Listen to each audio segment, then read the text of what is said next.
What's up? What's up? What's up, guys? Welcome to the channel. Welcome to the show. It is Birdhouse Rockstar Show. We are here in the car. It is Monday morning. I have the lovely, talented Michaela sitting right here next to me, guys. What's up? It's a good spot to be in. The lovely, gorgeous, you know it's Bella Beautiful. What's up, guys? I just got my hair done. What's up? Oh, we are so excited for Bella. Bella got her hair done, guys. It looks so good. She's so beautiful, and she is summer ready to go, ready to do all the things, guys. We had a big weekend. There's always a big day in the Birdhouse, big weekend with 4 kids and 2 parents who like to get out and get around and do our thing.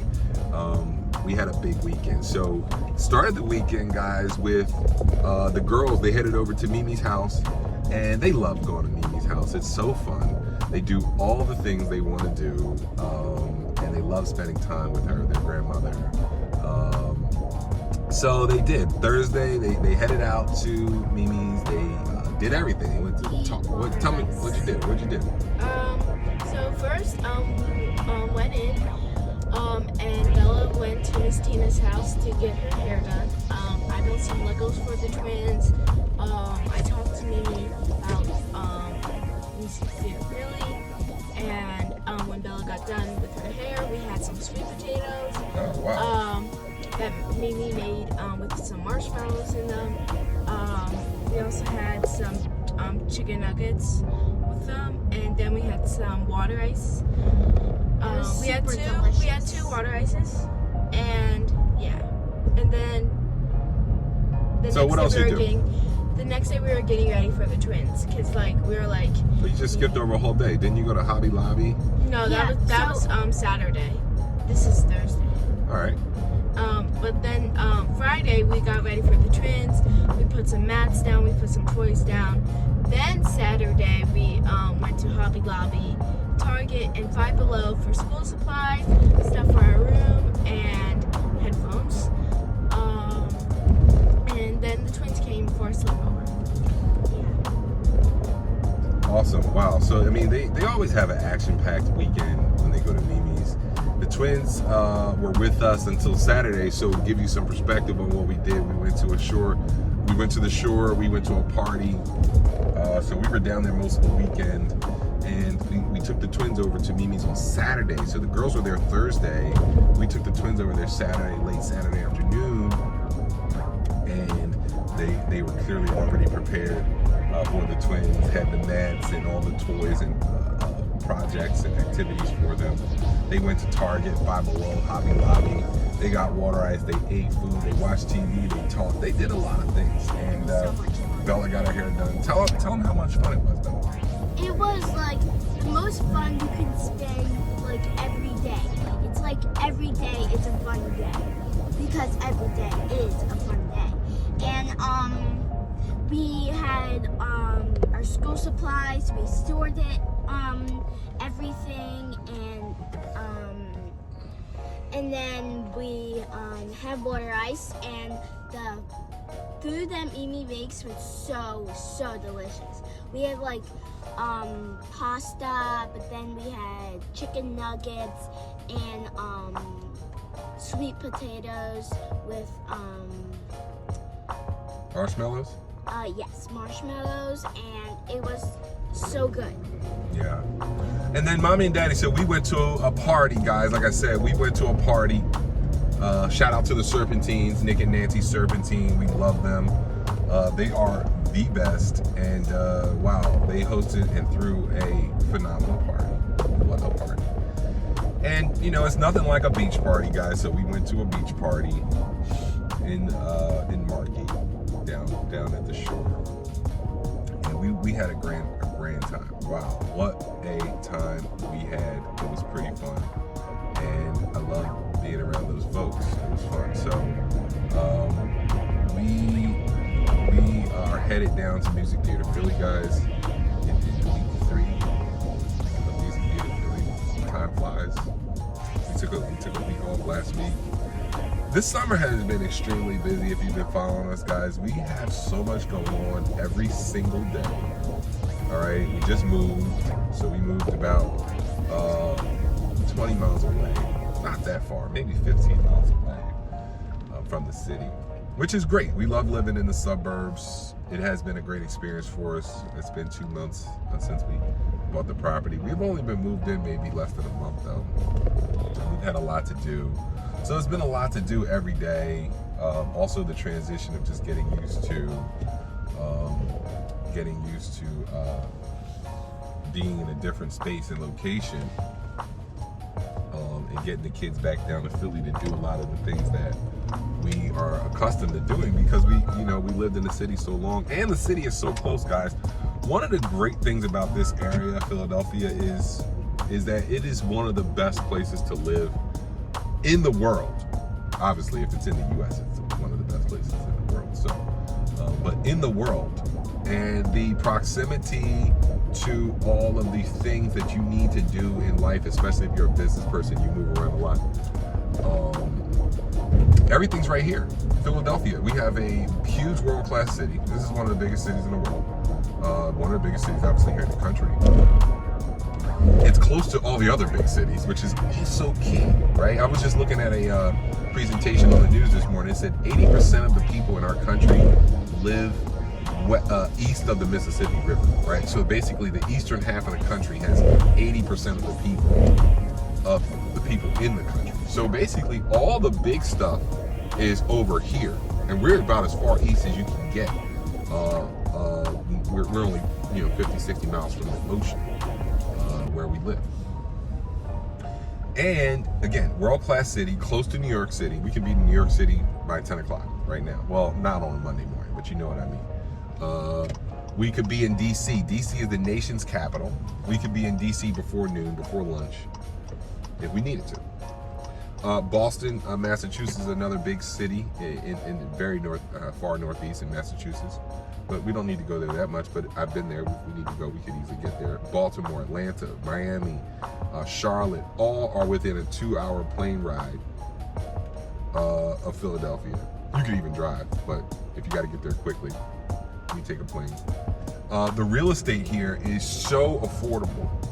And not to mention, if you're an international business person, you can easily get to other places that you need to go, whether it's London or Paris, the same amount of time it would take you to get to LA. So it's not like, oh, it's so far because it's overseas. No, it would take you the same amount of time it would take you to get to another part of our country, like Los Angeles. So we're really in a great spot. And then the city is amazing. Obviously, Philadelphia is where this nation was born. It's where the men met to sign the documents that gave us everlasting freedom for all time. And we've lived here for a long time. We know the city well. So we can take advantage of a lot of the amenities in the city living out in the suburbs. Whereas though if you live in a place that is kind of, rural, you don't live near anything happening. Like if you live in the middle of, Wisconsin or Montana, I mean, it's nothing for hundreds of miles, let alone in your state, that you may have to go out of state just to do some important things. Whereas though if you live in Philadelphia, think about all the important things. Now this is getting a little wonky here for this show, but you know what? If we never introduce it, we never talk about it. Think about what you don't have to travel for. International airport. We have I know we have a U.S. consulate or something here where you can deal with the State Department. We have a district court and we have a circuit court here in the Philadelphia city. So if you ever had a federal situation that you needed to deal with, you don't have to go and then travel to a whole nother state to go to court. We have, of course, all the public transportation systems that we need. Anything you need to deal with, you can imagine that it is available here in the city of Philadelphia. Whereas though if you lived in Harrisburg or if you lived in Altoona, dealing with simple business, you might have to come to Philadelphia. Right? Simple stuff. So I say all that to say, guys, you got to get out and explore the world. And it helps you be grateful for the city you live in. I've been all around the country for business and for travel too, but mainly for business. And you realize how amazing your own city is. See, a lot of times what happens, I was telling the girls this, but like a lot of times what happens is you get so comfortable with what you have that you think that it's normal and natural for everyone to have it. And then it's not true. So when you take for granted your own circumstances or situation, unfortunately you tend to devalue it, and then you tend to not care for it as much as you need to. But here's the thing. Traveling the country helped me understand how amazing Philadelphia is, even though it's my home, right? My birthplace, my home, where I bought property, where my family's been for generations. And, you know, I'm looking at Rittenhouse Square right now. You can't see it because you're looking at us, but I mean, Rittenhouse Square alone is a beautiful piece of real estate, beautiful park. And not to mention Fairmount Park is one of the most amazing parks in the country. But you don't know that if you just live in West Philly and you're always in the park and you think it's just like, oh, it's just a park. There's no other city with a park like that. There's no other city with that much green space inside the city, right? Like super accessible to the city. In the city, it's Fairmount Park. And we have a property right at the Upper East Side of Fairmount Park, so I think it's going to become very valuable one day, right? And I'm teaching the kids right now to think about themselves as owners, think about themselves as citizens and taxpayers. They have a stake in this society as well, and I think that's what gets lost amongst our people, is talking about the stake that you have in this world, in this society. And the fact is that these girls are going to be property owners. They're going to be citizens and taxpayers, which means they have a say, a stake, skin in the game at what happens in our society. And I want them to start thinking like that at a younger age, so that when they get older, they feel it's their rightful place to be in a position of leadership, or at least a seat at the table, because you own property. If you own property in a place, I think you deserve, you own by right a seat at the table. So I want them to start thinking like that. But also, we show them a lot of different places. We've taken them 2 road trips to Florida. All right, so that's already something that they've done. They've been to Savannah, Georgia. They've been to Pompano Beach. They've been to Miami. They've been to Fort Lauderdale. They've been to Orlando, Florida. They've been to Washington, D.C., New York City. This is little kids, 10 and 8 years old. All the places they've been. A lot of adults can't say they've been to all the places I just named, and more in between. Right? I can't think of some of the places we've been to. Getting out, seeing the world, guys, is one of the biggest things you can do for yourself. And that's why I like when they're doing all their travels. Look, they went to Mimi's house this weekend. Obviously, they've been to the beach. I didn't name the beach. They've been to all the beaches: Sea Isle, Cape May, Ocean City, Atlantic City. They've been to all those places. Then they go to Mimi Theater Philly. They go to Mimi's, and they learn so much. Is what I'm getting at, guys. And the key to life, the point of life, is to see and learn all you can. And that way, when you get to become of age, you have a lot of experience to leverage and draw from. And the people who didn't get to see all those things can then learn from Michaela and Isabella. And they're going to be waypointers and leaders in our world. And I want them to be. I want them to be that. And it's important that they have the experiences that they have to execute on that. So, guys, what do you have as we pull up? What are your hopes and your goals for this week at Music Theater Philly? To do more dancing and to make new friends and to do my best. I like that. My 2 or 3 goals are to make new friends, to do my best, and to have fun. Love it. That's the key too, guys. What you realize is that having fun is so critical. It's so important to the nature of your efforts and your happiness. When you're having the most fun, guys, this is what people find so hard. I want these girls to see this as something that's natural that they do. Being prepared, first of all. is when you're having the most fun. But no one wants to do the preparation because they don't think they're having fun when they prepping, like practicing over and over. You know what makes a basketball game fun? When you're ready to play. What makes a test fun is when you know everything on the test. That's what makes it fun.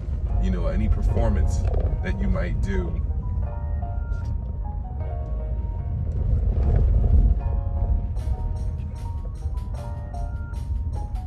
is what makes it fun when you're ready and when you're prepared and when you're good. So not only are you prepared, ready, but when you're actually good at what you're about to do, that is when you have the most fun doing anything.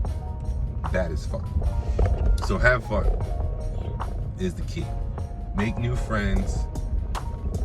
Do your best. You're having the most fun when you're doing your best. So here we are, guys. Don't forget to subscribe, guys. 5, 4, 3, 2, 1, and subscribe. Don't forget to hit that notification bell, and if you don't, you ain't popping. All right, guys. They said you're not popping. I believe them. It's been a fun show, fun day, fun weekend. The girls are having a great summer. What a summer. This is the summer to remember, guys. 2024. We did it all. So I want to see you here tomorrow. All right. Have a great day. Spend it with someone you love. And we will see you Tuesday. Peace.